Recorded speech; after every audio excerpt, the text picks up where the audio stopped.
Hi everyone, আমি আজকে আপনাদের মাঝে একটি রেসিপি নিয়ে আসছি, সেটা হলো ভেজিটেবল। আসসালামু আলাইকুম। আমি এখানে 5 ধরনের সবজি নিয়েছি, টমেটো কেটে নিয়েছি, পেঁয়াজ কুচি করে নিই, এটাকে আমি একটু ফালি ফালি করে নিয়েছি, বড় বড় টুকরো করে নিয়েছি। তো একটি পাত্রে আমি গরম পানি করেছি, সেটাতে আমি সবজিগুলো ঢেলে দেবো। আমি 5 ধরনের সবজি নিয়েছি, আপনার ইচ্ছা করলে আর বাইরে কমিয়ে নিতে পারেন। এমন এটাকে আমি সিদ্ধ করে নেব, মোটামুটি সিদ্ধ করে নেব। আর এটাকে আমি ঢাকবো না, ডাকলে সবজিটা একটু কালচে কালচে হয়ে যায়। সেই জন্য আমি সবজিটাকে গিলে রাখার জন্য আমি এটাকে কিছুক্ষণ জাল দিব এবং ঢাকনা দিয়ে ঢাকবো না। কিছুক্ষণ সিদ্ধ করার পর, জাল দেওয়ার পর আমি একটি পাত্রে তেল দিব এবং কিছু মাংস কুচি করে রেখেছি ওটা দিয়ে দিব, আর কাঁচামরিচ ফালি করে রেখেছি সেটাও দিয়ে দেব, আর দিয়ে দেব গোলমরিচ গুঁড়ো, আর দিয়ে দেব লবণ। তো এটাকে দিয়ে ভালো মতো আমি ভাজবো মাংসটাকে। কিছুক্ষণ ভাজার পর আমি দিয়ে দেব এটাতে বাদাম আর একটু পোস্ত বাটা, এটা দিয়ে দেব। আর দিয়ে দেবো সাথে টমেটো আর পেঁয়াজ ফালি করে রেখেছি, ওটা দিয়ে দেব। এটা দিয়েও কিছুক্ষণ ভাজবো। ভাজার পর এলাচ দারচিনি তেজপাতা দেব, এটাকে ভালো মতো একটু ভেজে নেব।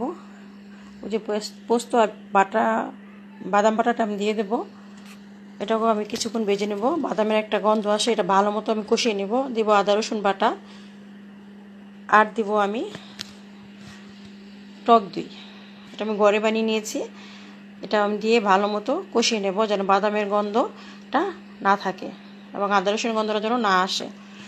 আর দিয়ে দেবো আমি কিছু গরম মশলা ফাঁকি করা, ওটা আমি দিয়ে দেবো এবং এটাকে আমি ভালো মতো নাড়াচাড়া করে একটু পানি দিয়ে কষিয়ে নেব।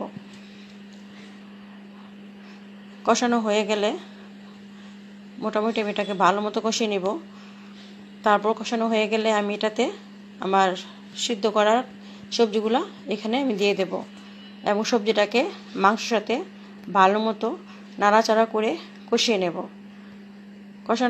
মোটামুটি কষানো হয়ে গেলে তারপর আমি একটা ডিম দিয়ে দেব এবং ডিমটাও সবজির সাথে মিক্স করে দেব।